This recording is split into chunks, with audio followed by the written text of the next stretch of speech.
From the heartland of America, focused on God, family, and country, the mouthpiece of the Midwest. This is Dale Carter's America. Welcome back to our podcast. It is your weekly common sense touchstone. I guess that's the way we should sell it, because that's what it is. People keep telling me when they listen to Dale Carter's America, it's like, my God, you guys are saying common sense stuff. Unfortunately, it's not very common. That's why we're here. And if you'll spread the word, we would appreciate it as our audience continues to grow. Kurt Wheeler is with me. Kurt, tell them how they can be part of Dale Carter's America, the podcast. Hi, I'm Kurt. You can you can subscribe on YouTube to watch the video podcast, which you're definitely going to want to check out today because we have some very special stuff planned for you. Also Rumble for the video podcast, and then you can find the audio only on Apple Podcasts, Spotify, wherever you get your podcasts, and subscribe there. And then also make sure to follow us on Facebook and Instagram. Facebook, we're really active. We post a lot of things, get in the comments, get people upset, all that good stuff. And join in, tell your friends, and we appreciate everyone, every single one of you for watching and subscribing and commenting. The comments really help us out too, so we really appreciate every single one of you for listening every week, and keep it up. Okay. One of my dear friends brought us our special guest today, CJ Garton, who you're going to hear, and you can see behind me his album. He's really a great singer, and he's got an incredible story, and he's going to be with us before you know it. And this friend of mine owns a business in Blue Springs and Parkfield, and he said, how do I sponsor this podcast thing? And I said, I've never really reached out to try and sell it. They just keep coming to me, like my friend Bob Watson. I mean, he was among the very first who said, I love what you guys are doing. How can I be involved in it? And Bob Watson is with us. He is our State Farm agent in Blue Springs, 816-229-7878. He is my State Farm agent at 7th and Main in Blue Springs, but he is licensed in both Missouri and Kansas. Auto, Home, Life, get a quote. You see all the cute commercials out there with Travis Kelce and Patrick Mahomes, and now Coach Andy Reid's in the commercials too. But you need the agent, and the agent with a team that's going to be there when stuff starts to fall apart. When something happens to your house, or God forbid you're in a wreck, you need people who speak your language. Can I say that? 816-229-7878. Get a quote. Surprisingly great rates at State Farm, and a team on your side led by our good friend Bob Watson. Another one of our sponsors, Jim Dingman, actually was the first sponsor of the podcast. He has two of the Funhouse Pizza locations, Lee's Summit on 50 Highway and in Blue Springs on 7 Highway. We are going to be live at the Lee's Summit location on 50 Highway on October 17th. This is going to be a big, big deal here. Now, somebody asked me, you can put up something like this, Kurt, and you always get things like, well, why's it got to be Truman County? That's just what we're calling it. It's the working title. But here's the bottom line. The eastern suburbs, really, that comes all the way around to the south part of what is Jackson County, we're pissed. And what we need for you to do is bring your grievances. We're going to talk to you. We're going to put a microphone in front of you and let you tell the horror stories of living in Jackson County, because they're out there. Taxes, crime, corruption, the assumption that we're going to put up $1 billion so the Royals can move out of Kauffman Stadium into a downtown stadium. They don't share our values in Kansas City, and it's time for us to leave. And what we're proposing to do is take the suburbs and set up our own county. Now, it doesn't have to be Truman County. I just came up with that name because Harry Truman happens to be buried in what would be the county that we're left with when we leave. So Jeff Coleman, state representative out of Grain Valley, is helping me with this. Jeff is going to be there on October 17th. We need a big crowd. We've been talking about this for a while now. And on my Facebook page, Kurt, people are like, what can I do? What can I do? Well, this is something that you can do. We're going to get media to cover this outside of us, and I think that if we put up a big showing here and make a whole hell of a lot of noise, we're going to get, number one, we're going to get the minimum required signatures to present to the Jackson County Legislature to put it on the ballot. But if we get tens of thousands of signatures, not just 100, they will put it on the ballot. They'll have to put it on the ballot. And then we go vote. And that's our Declaration of Independence. People have said, well, what about this? What about that? What are all the details? Well, we need to declare our independence first. That's what the colonists did. And then they worked out the details afterwards. And there will be a lot of detail work, but one step at a time. And the next step here is to show up Tuesday, October 17th at Funhouse Pizza in Lee Summit on 50 Highway and bring your grievances. Let them know that you won't take this anymore. Blue Springs has joined the lawsuit now with Independence and Lee Summit over the tax assessment issue. That's just one thing here. The statue vote is going to be on the ballot again. Really? Don't they have anything better to do? Crime is continuing. We have a prosecutor who won't prosecute. Again, my feeling is they don't share our values. It's time for us to leave.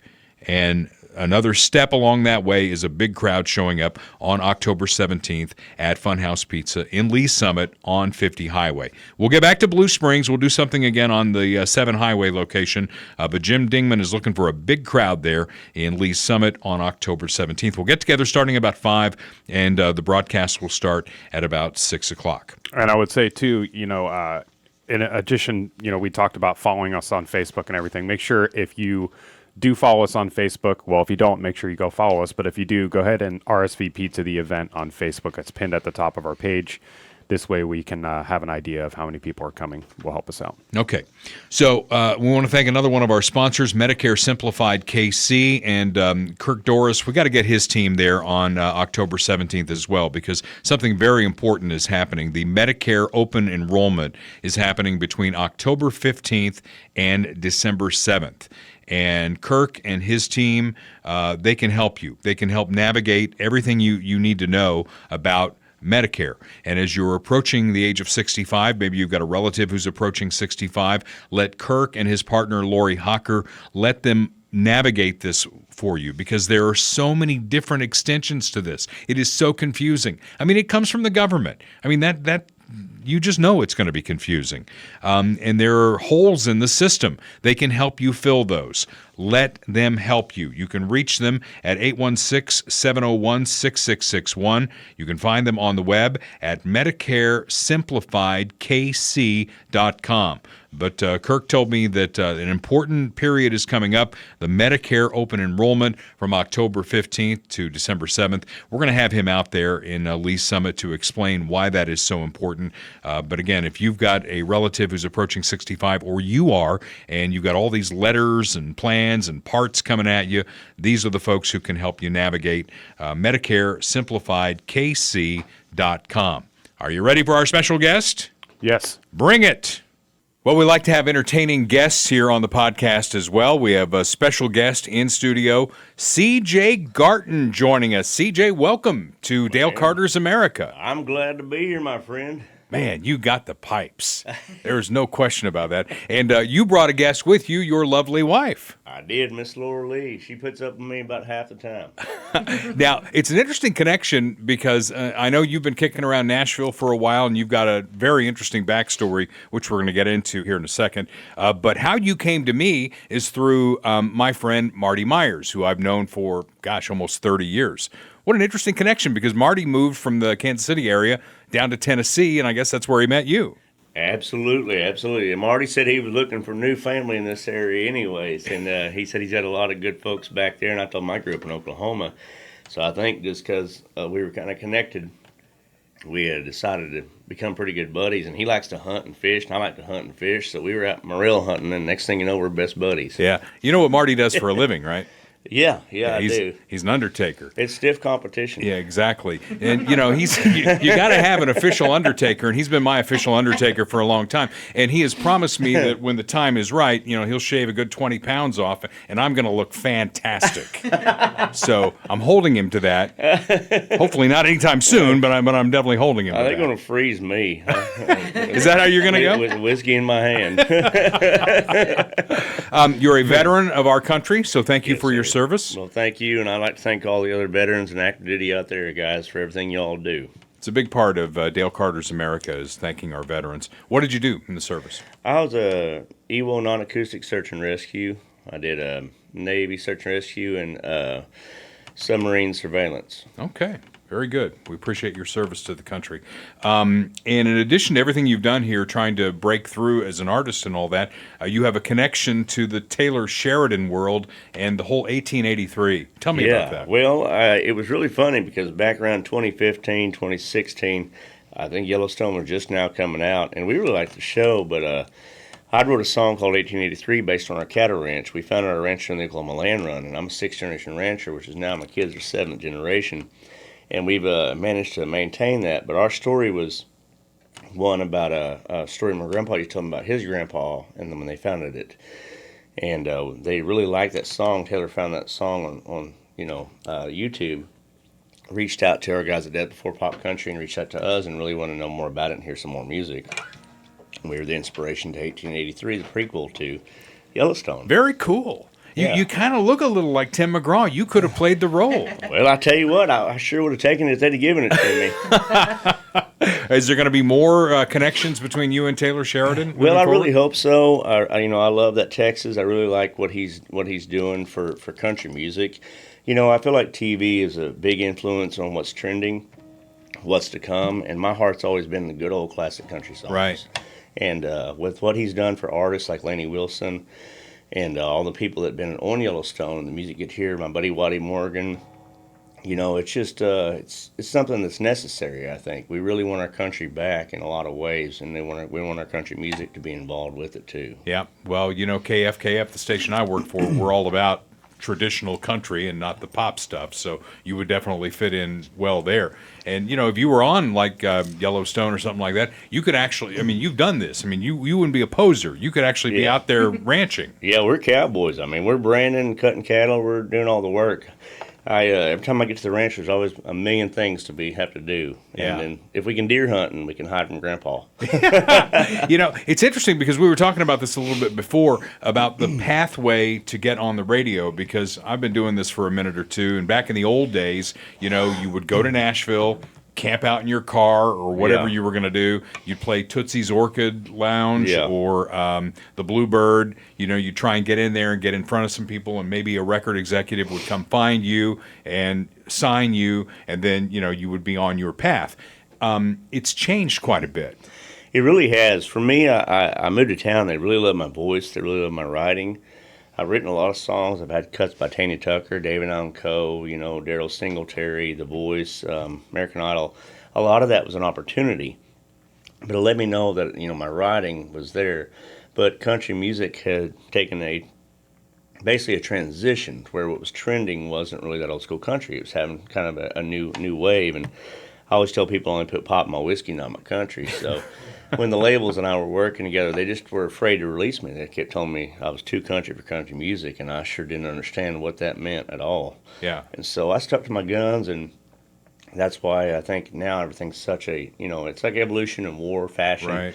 Country's coming back in a big way. Yeah. We're really, hopefully a part of that and get a chance, and we're really grateful to have the opportunity. We definitely feel that on our podcast. One of our sponsors on the podcast is Clay Como Shooters. They're a great group of folks. They're in Clay Como, right there on 69 Highway. They train folks to shoot. They're very much behind the Second Amendment, as are we. Huge line of firearms there. They've got a range, membership, training, law enforcement, pistols, rifles, ammo, accessories, the whole 9 yards. And that's why when Marty sent me your stuff and I was listening to some of the songs, one of the songs that really jumped out at me was The Gun. Because, we fight on our podcast all the time against these idiotic new laws that they try and come out with that only legal gun owners would try and follow, not the criminals. Exactly. And then they say, well, we've got to do something. And then your song, The Gun, I just thought, it said everything that I believe. Well, and I'm really grateful for that, because I've met a lot of people who have sensibilities that they even grew up in households that they've never had guns and never hunted. But when they heard that song, they actually respected that they said, I really never took the time to think of it that way.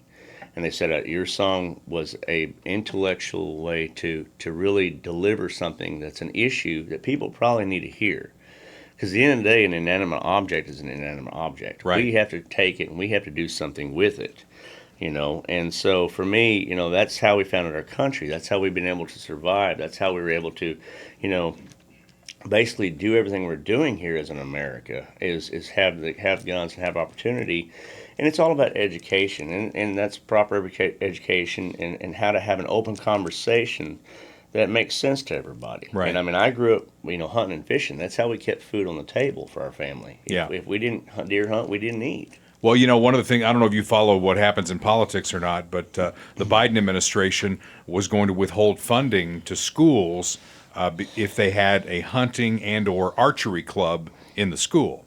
And there was such a backlash, even from Democrats in rural districts, that they passed a law making it okay to fund that. And the president did an about face, and he actually signed the bill. So they've taken that off the table now. But that's what they're trying to do. They're trying to get away from that heritage that we have in America. And it just doesn't make any sense to me. And No, we it talk doesn't. about if you commit a crime with a gun, that's another story. It's all about the person who pulls that trigger and why they pulled that trigger. And if we were prosecuting criminals, we'd be fine. Exactly, and we have to get to the root of the issue because, see, that song has been such an inspiration. I really feel like that song is so much bigger than us and what it has to say and what it's already done versus what it's going to do as well. Yeah. I really hope the NRA gets the opportunity to boost that thing and really put it forward so that way the message can be, heard and spoken out there. Samuel Davis is the real Forrest Gump. He's one of my best friends. And he said he sat in his bunk, listened to that song 17 times, and tears in his eyes of pride, because he said how much it spoke to him, and he wants that to be his life song. So whenever they go out and make his, instead of just his fictional Forrest Gump show, his real biography of him and what his life, he wants that to be his life song. And then Waylon Jennings' grandson, Way Jennings, heard it. He said, I got to cut this. So Way cut it, aside from us. So, and then there's another buddy of mine who also cut the song. So I think the song's going to be one of those songs that's timeless. Instead of music for times, it's timeless. It's All right. Always conditioned. Well, let's hear it. We brought you in here to play, so yeah. let's do it.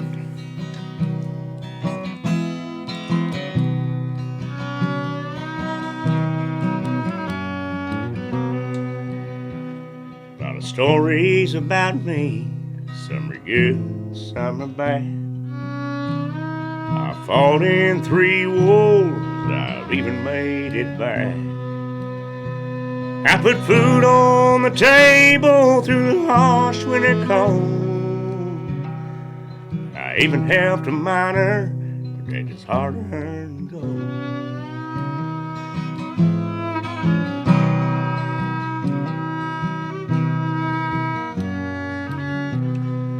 Well, I've been hanging over warm lit fires. I've been abandoned, left out in the cold. Yes, I have killed for money and desire. Well, I've been bought, stolen, and sold. If a soldier ever falls behind, I'm left crying out 21 times. Though I'm to blame, Lord, I ain't the one.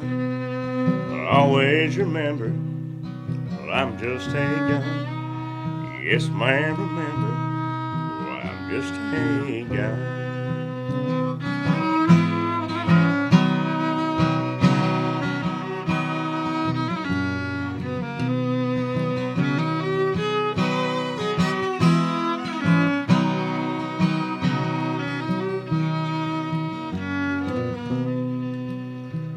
I've been handed down from a father to son. I'm a hero in movies, I'm a villain in some. Even got my own amen, you see. Well, I'm only second to our freedom of speech.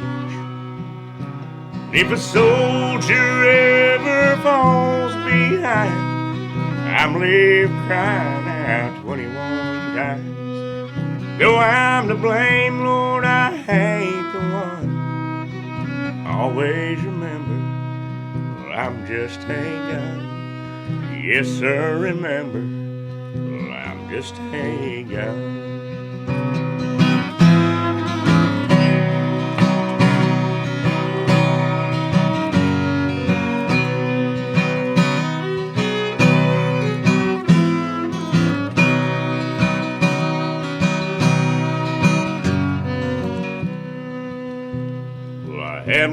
religion, I don't choose sides. If it wasn't for me, there'd be no 4th of July.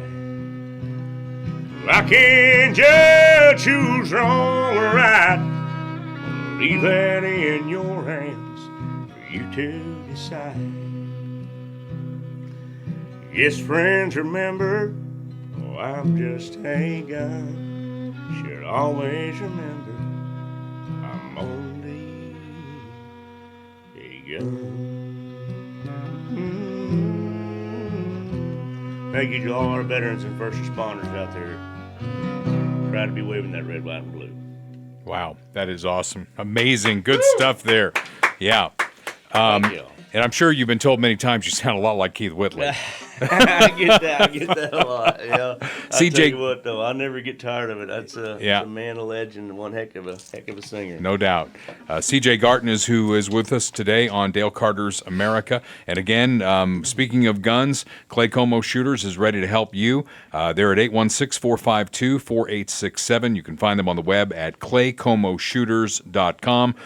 Folks who have training in this area who can get you trained for self-defense. Nothing wrong with defending our Second Amendment, and that's what we do here on Dale Carter's America. We want you to do one more here, but before we get there, you gave us this wonderful gift here, this double album, which it shifts from... What does it shift from again? It's a cowboy to an Indian. It tells about both sides of my heritage. Let me hand this back to you, and you can walk me through absolutely. it. And you gave us number 941, which is nice because 94.1 is KFKF. Explain what's on this album here. Well, this record right here, there was only 1,000 of them made, and it represents both sides of my heritage and my history. And for music, to me, has always been history and knowledge and learning. So I wanted to do everything where I came from in this record. So it's a lenticular in the front or a hologram. I got the idea from like the old baseball cards when you slide into base or swing the bat and stuff. And so I put the cowboy in there, and I put Tales of the Old West, other libations to please the palate, because I wanted it to literally be like old snake oil, like, it's the verbiage and stuff. In the back, I had the Cherokee Nation chief and Tommy Wildcat, the Secretary of Treasury for the Cherokee Nation Tribes of Oklahoma, translate our album titles from English into Cherokee, and even written in Cherokee and Sequoia language. So like I went crazy, it's Aglia Nota or Devil of Sedani, and so you're able to speak, Cherokee. Then inside the record, it separates and shows the cowboy and the Indian. Nice. And then on the side here, we'll not do it too awful long, but this right here is the cowboy version, and it's real 24 karat gold full centers that you can actually see through. It represents the gold and the the tribulations of what we went through as cowboys. And the other one is Native American side, and that side is turquoise. But the cool thing about this record is it glows in the dark. So if you take it outside and get a little sun on it, it'll change from the turquoise to represent the sky and the water and represent the blue. So let me pull this thing out. Yeah. We put a lot of thought and effort into it, and I did a whole lot of research. I kind of wanted to look at that. Outdo Jack White for making a record. So, I'm the country version Jack White over here. And I'm like, no, Jack, you can't do this. Now, what percent Native American are you? I'm a quarter Cherokee and Blackfoot, and the rest cowboy. So. I'm just curious, were you offended by the Washington team being called the Redskins all those years? No, I actually thought it was really cool. I was offended when they started changing the name to things. I'm like, man, I think we're getting a little too worried about everything. I think we got a lot more addressing issues than the name of a sports team. Wow. And now it's, what is it, the Commanders? Yeah, the Commanders. That's after calling it the Washington name. football team. Yeah. That's the stupidest name I've ever heard of. Well, how about the Guardians instead of the Indians? Oh, yeah. Well, nice. No, I take that back. That's the stupidest thing I've heard of. Well, we're going to have links up to all of your stuff here on social media, and we appreciate you stopping by and playing for us today. You got one more to leave us with? Yeah, absolutely. I know we ain't got a lot of time, but I will tell you a quick short story version of how this song came about. I was on a roof, tree fell on our house. When I called the insurance company, they had a deductible. It was $1,000. I was like, my gosh, I pay you guys a lot of money, and I got to pay you that to replace my roof? Well, how much does it cost to take the roof off? They said $3,000. I said, that sounds perfect. Go ahead and send me 2, and I'll do that myself. And so, and he did. And I did. So I got up there. Well, the wife and the dogs and kids all ran outside, and I'm sitting there looking, and it was just picturesque. I've never really seen that version of looking over as they come down on the roof. And don't ask me why, but I had a tiny little guitar, and I was in swimming trunks, and I was removing the roof. That was my attire. And so I had this tiny little guitar that I picked up on Marketplace, like a little gut string. And I just thought, if my wife and kids and everybody just loaded everything up and the dogs and just moved out to Mama's house, I wouldn't blame her. Yeah. I'm a hard-headed cowboy. So I wrote this song on the roof, and I ran downstairs and said, honey, I wrote you a love song. And it's like, if you ever loaded everything up on your own and you left me, I wouldn't blame you if you did. She goes, yeah, that's what every woman wants to hear. That's the love song you want written for you. So Wouldn't blame you if you left me. So now it's on this record, and it's one of her favorite songs. Nice. It is my favorite song.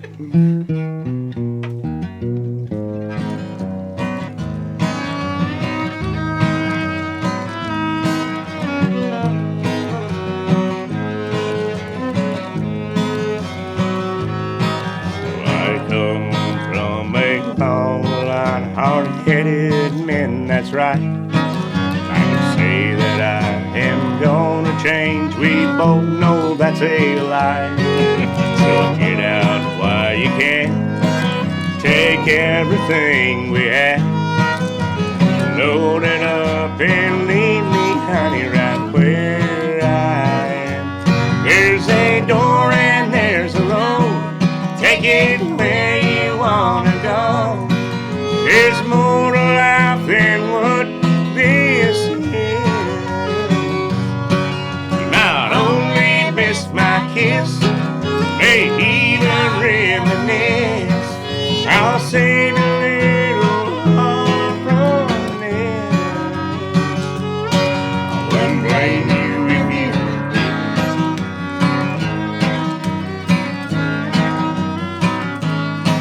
I'm a hammer on your heart. Oh, I beat it all apart. You've been patient enough, Lord knows how much I know. This life ain't for us all. It's a hard road to haul. Well, I'm that kind of cowboy to make life harder on us all. There's a door and there's a road. Take it where you wanna go. There's more to life than what this is. You not only miss my kiss, may even reminisce. I'll save your precious heart from this. I wouldn't blame you if you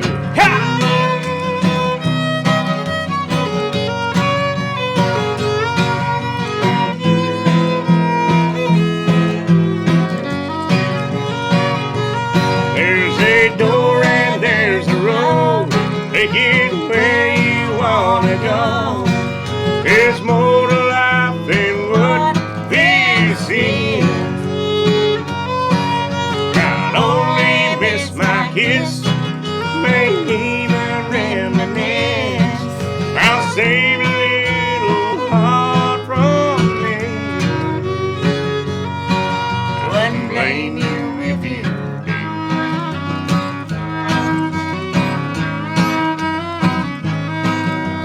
blame you if you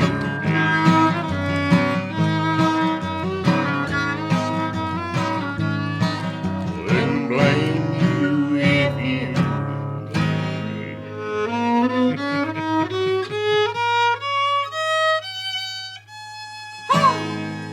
Very nice. And Laura Lee, thank you so much for joining us today as well. CJ Garton here. Oh, yeah. We're a small audience in here, but there's a big audience out there that's going to hear this, and they're going to be applauding. And I'm sure my wife would love that song, too. And she would love to come down and morel mushroom hunt with you guys. Hey, you can threaten me a good time all day.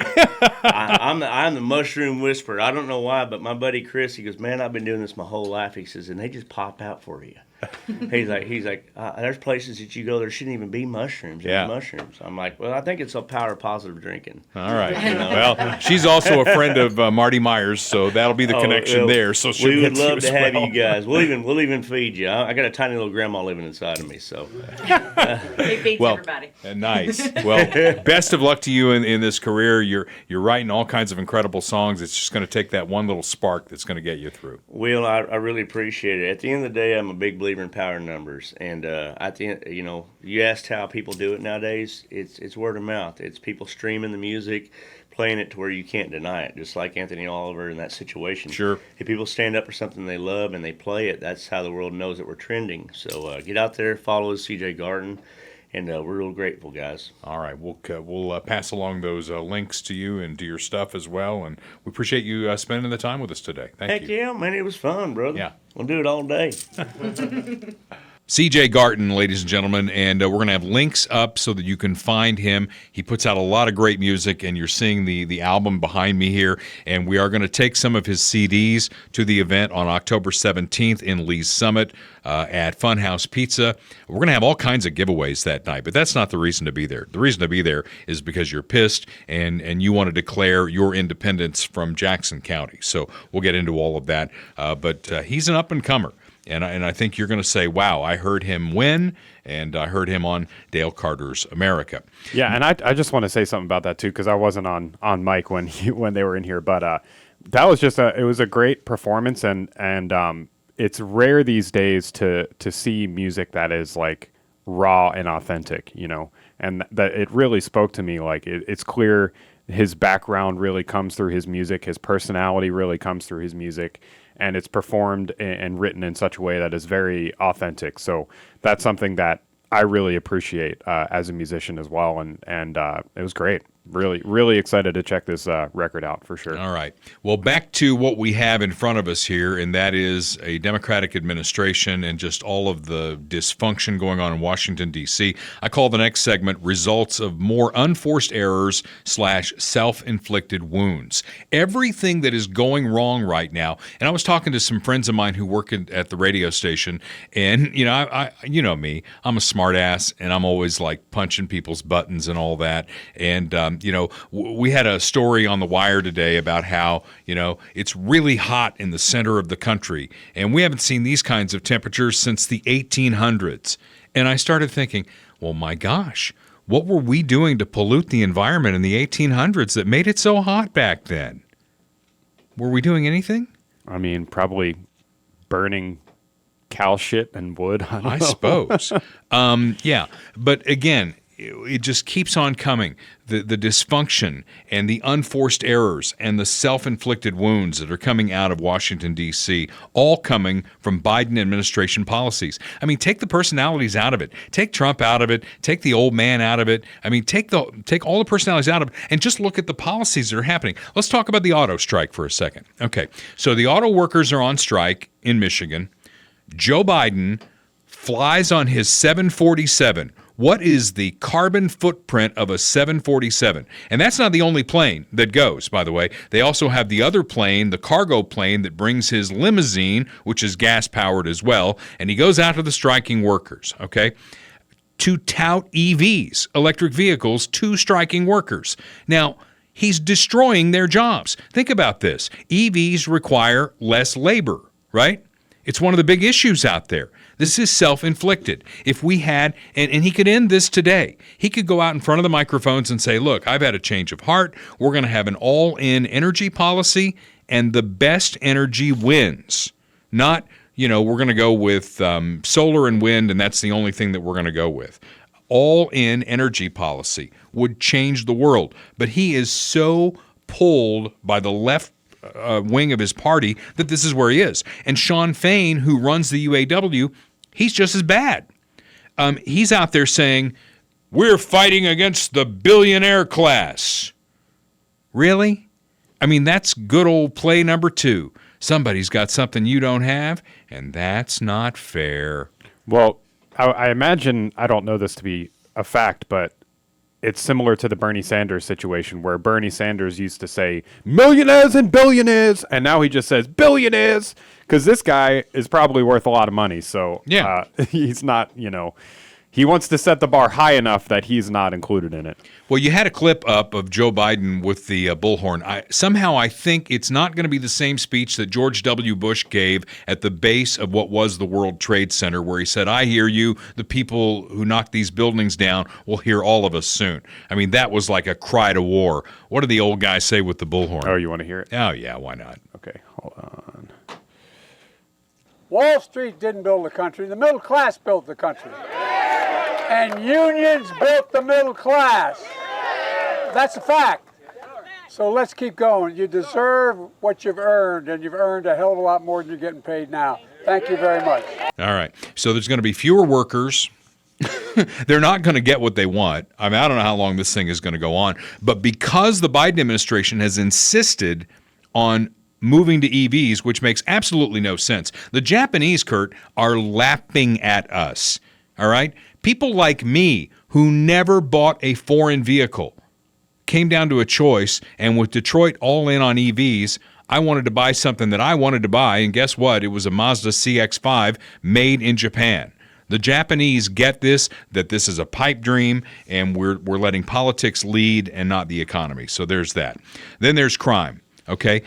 Target closing 9 stores in blue cities, another unforced error, the result of Dem cities not prosecuting crime. And if you want to see some crime, if you have not seen this video footage, check this out from Philadelphia. Smash and grab video. The chickens are coming home to roost in these cities. There's a couple different videos that we'll watch here. This is the one. Listen to her laugh. Damn! That's, oh my God. Free Philly! Free Philly! Now, these are just misunderstood Okay, youths, don't touch him. Kurt. Oh my God, record this! Record this! She's not outraged until the police show up and actually try and stop the crime. Yeah. Then it's like, oh my goodness! Yeah. Stop them! Stop them! She's not talking about the looters. She's talking about the cops. Record this! It's unbelievable. Record this! And now you're even hearing from people in Chicago and Philadelphia that are like, this is crime. These people need to go to jail. It's like, what? Yeah. What? Yeah, and we got another one here. This one went kind of viral because this lady got arrested because she live streamed the rioting. So here's that. I think it's like sped up a little bit or something. Her voice sounds kind of weird. So this is the version that I could find.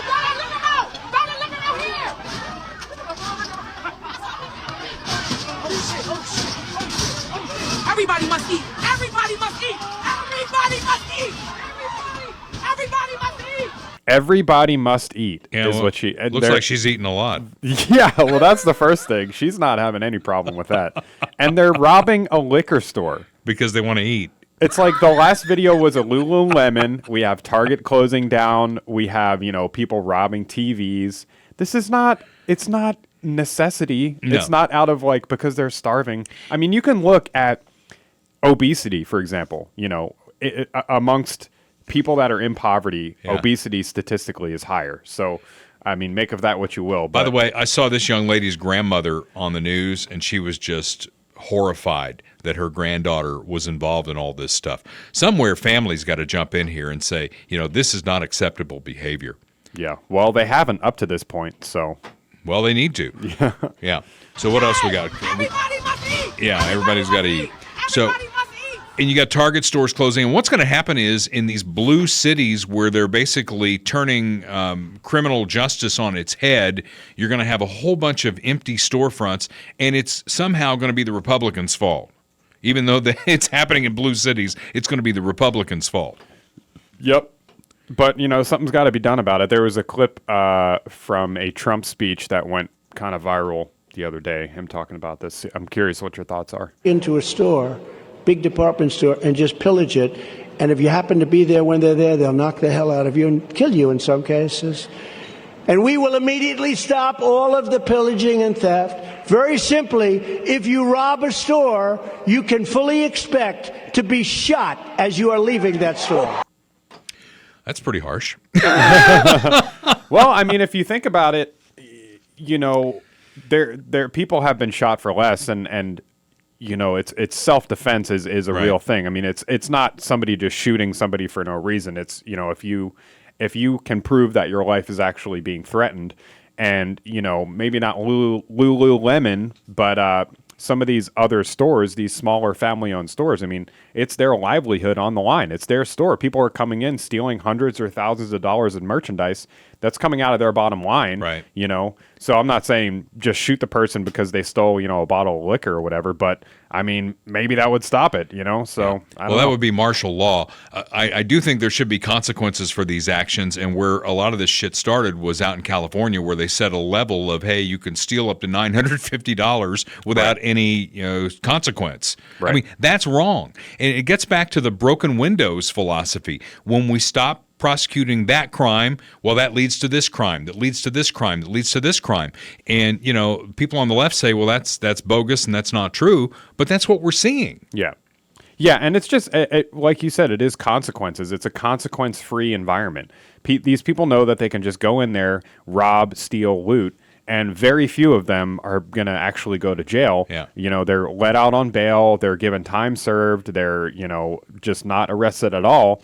So it's like, if there's real consequences, if you get the shit beaten out of you, if you get shot, then you're not going to do it. People are going to see that and they're going to be like, well, it's not worth it. I'm not doing that. Well, I'm wearing my Jason Aldean Try That in a Small Town t-shirt. And it's funny because on KFKF, we've been running some billboards in the Kansas City area of different artists and song lyrics and tying it to the radio station, right? And Jason Aldean paid to have that done in Kansas City. And the left-leaning folks back there in the sales department, they were like, oh my gosh, are you sure you want to put up the lyric, try that in a small town? People will get offended. Really?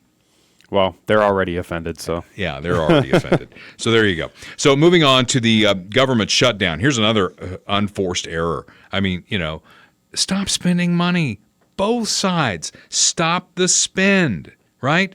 Show the debt clock. You got the debt clock up here? I'll pull it up. Yeah, because these are real numbers here.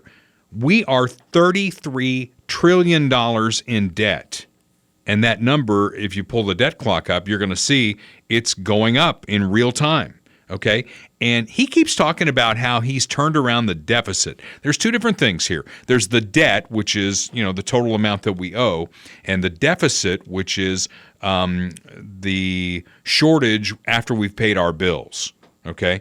The shortage after now think about it in terms of your own home budget, okay? After you've paid your mortgage and your utilities and groceries and gas and all the things that insurance, all the things that you pay for, are you in the black or are you in the red?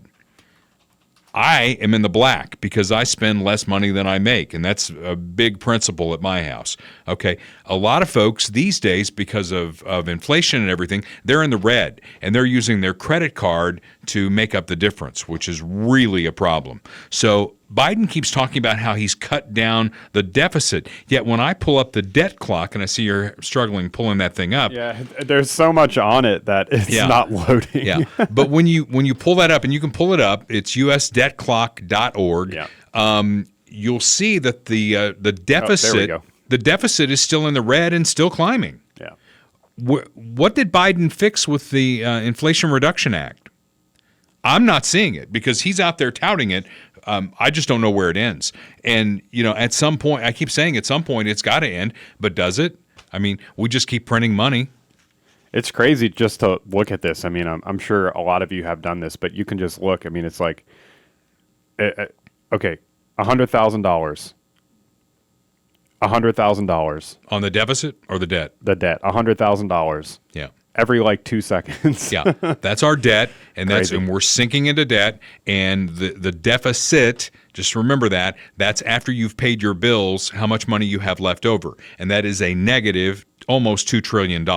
Yep, and it's growing. And that's growing by $100,000 about every 8 to 10 seconds. Yeah, but the good news is the government's going to stay open for another 45 days. It's a short-term patch, and McCarthy's in trouble, I guess. Gates is coming after him, right?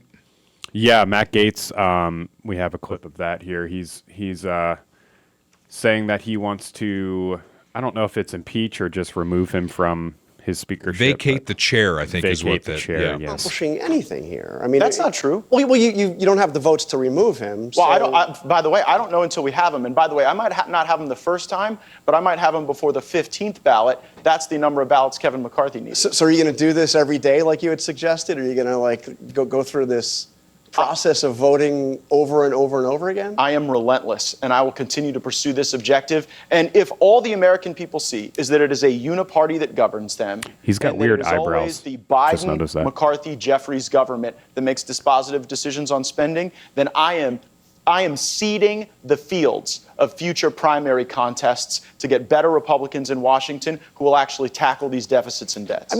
Well, he's somebody who takes it seriously. And, the reporter, is it John Carl? Is that who that was? I have no idea. Yeah. Some loser, probably. They're like, well, I can't believe you're doing this. Because they just expect it to continue like it always has.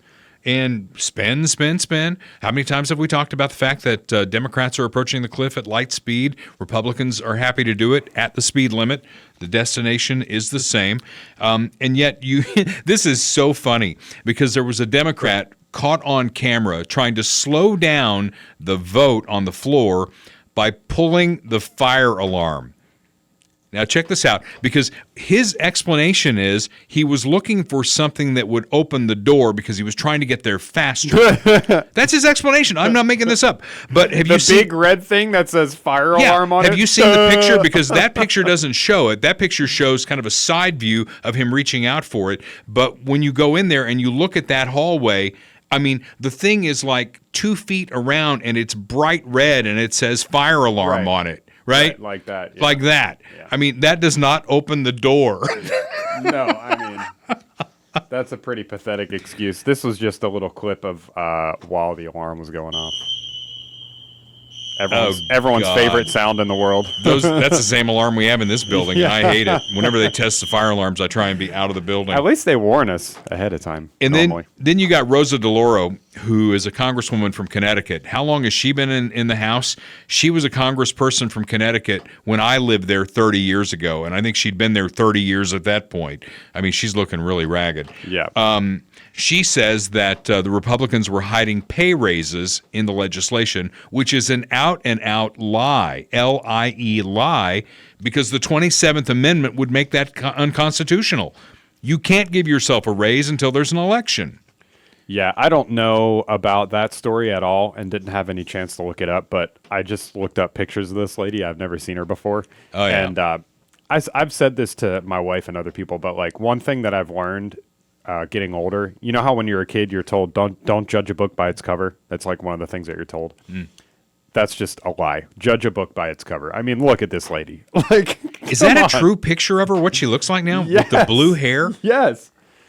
Oh my God. I mean, is there any way that you look at this person and you think this is a sane person that is like capable of leading anybody? No. Yeah. Well, she's very blue. I don't even have to know what she said. I don't even have to read the article. Yeah. I already know. Well, she lied, and they continue to lie. And, we don't like lying around here. We try and tell the truth every chance that we get. We also give out an award once in a while, the Midwest GI Full of Shit Award. And the first time ever, Kurt, we're going back to back because Chuck Schumer won it in our last episode, and Chuck Schumer is going to win it in this episode. All right, here we go.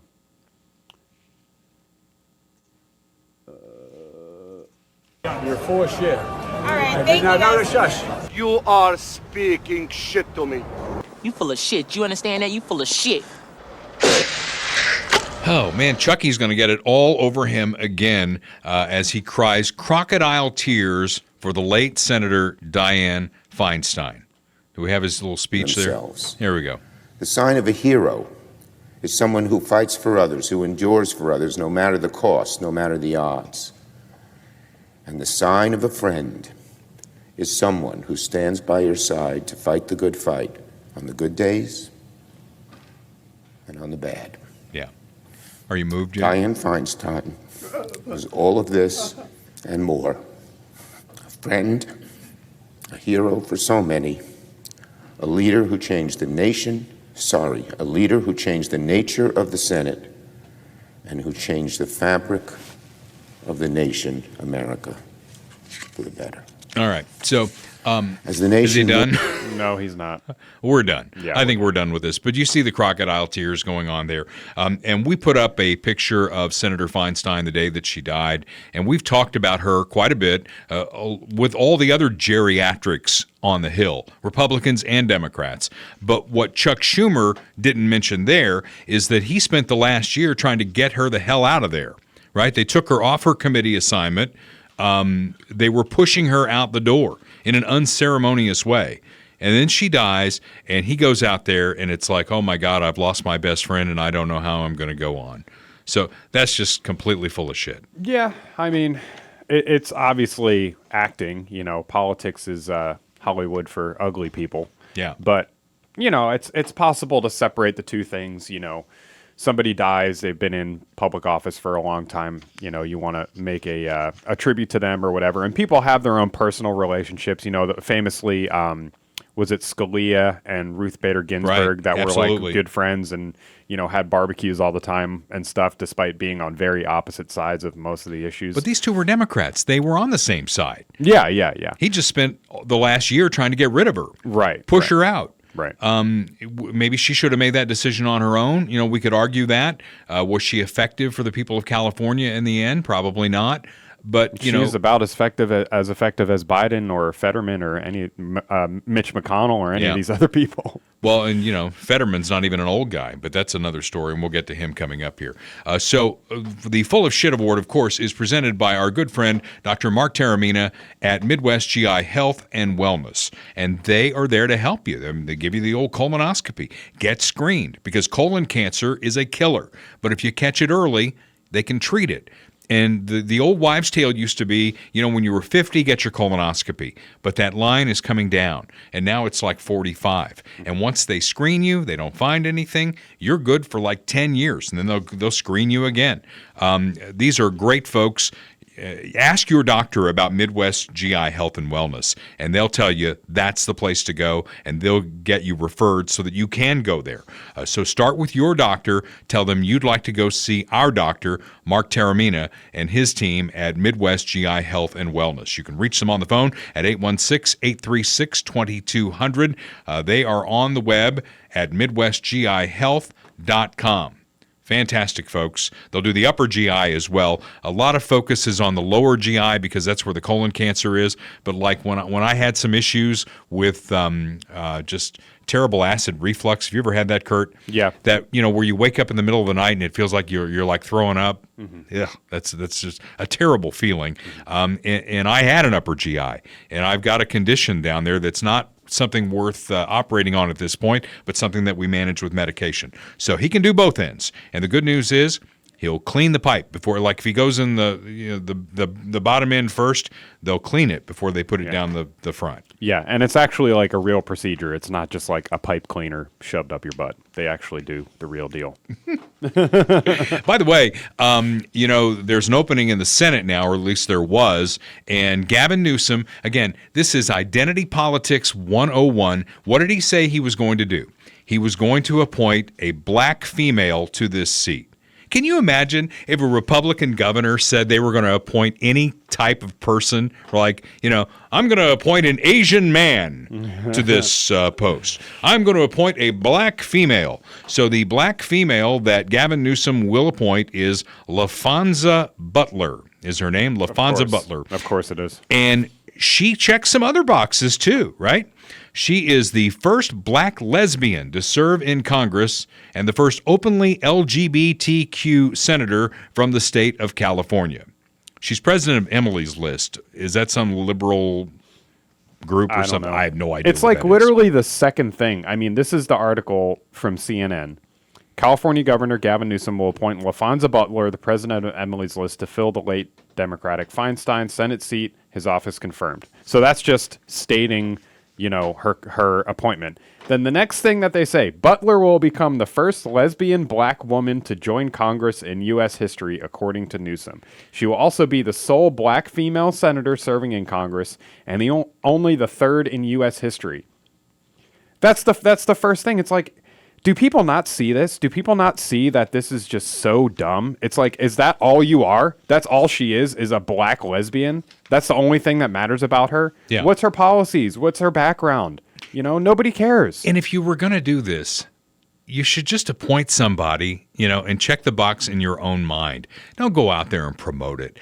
I hate this. And we've talked about, like in the White House, they've got like a checkerboard square down there, and they're trying to fill it. It's almost like filling an all-in bingo card. And they want to make sure every box is checked. Well, here we go. We've checked this box now.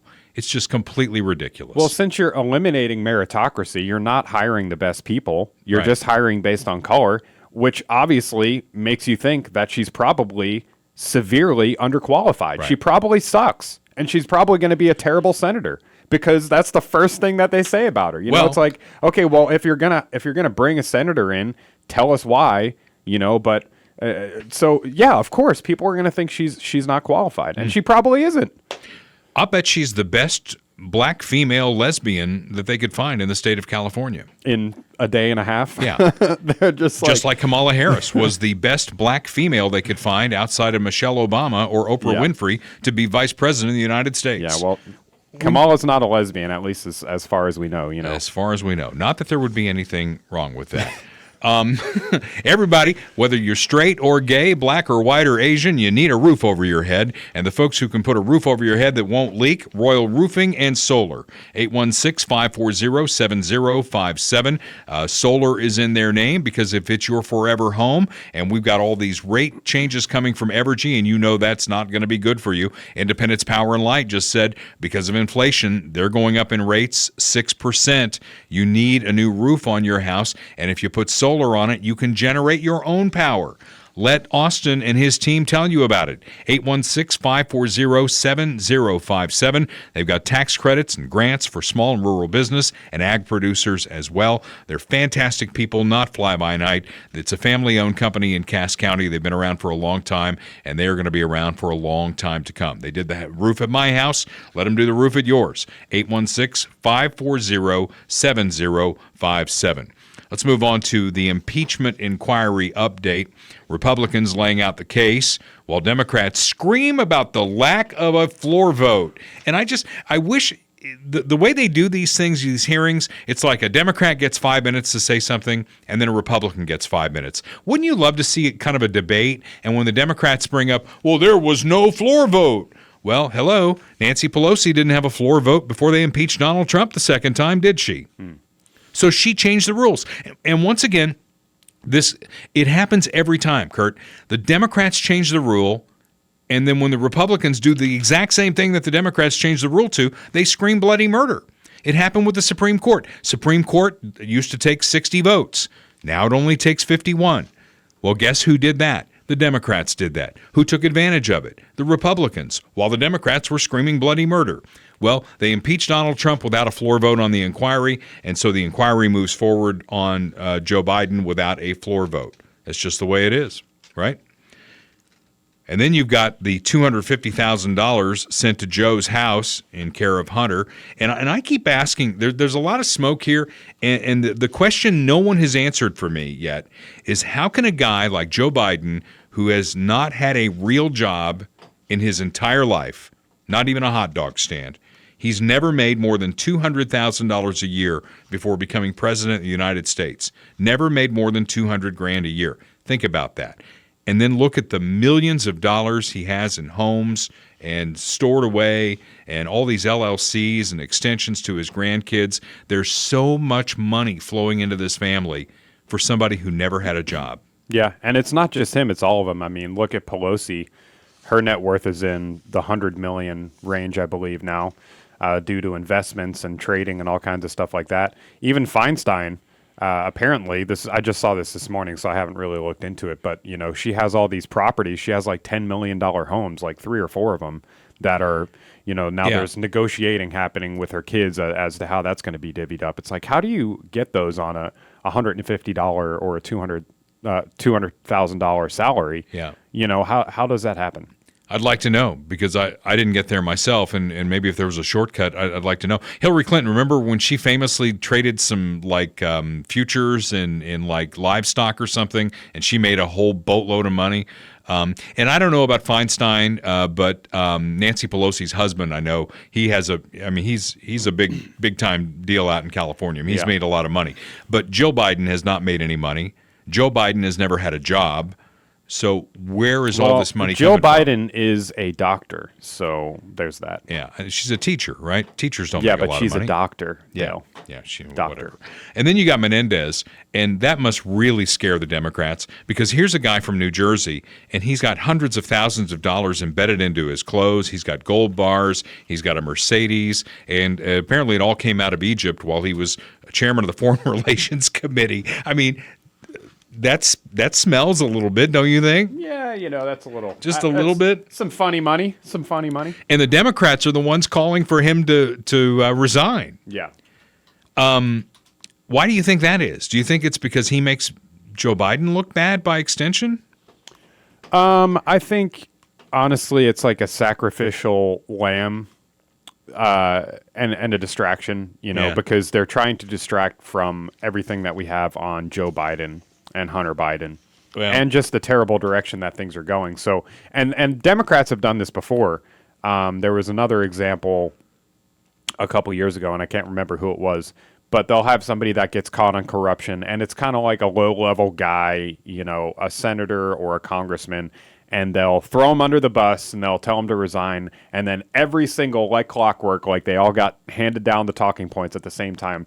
Every single liberal, influencer and politician will come out on Twitter and be like, "See, Democrats, we know how to hold our own accountable. And when one of our people does something wrong, we know that they need to resign. Unlike those nasty Republicans, they keep, hiding behind Donald Trump and all this." So it's a political play, I think, to a large degree, and a distraction to stay away from Biden. Well, fun times for sure.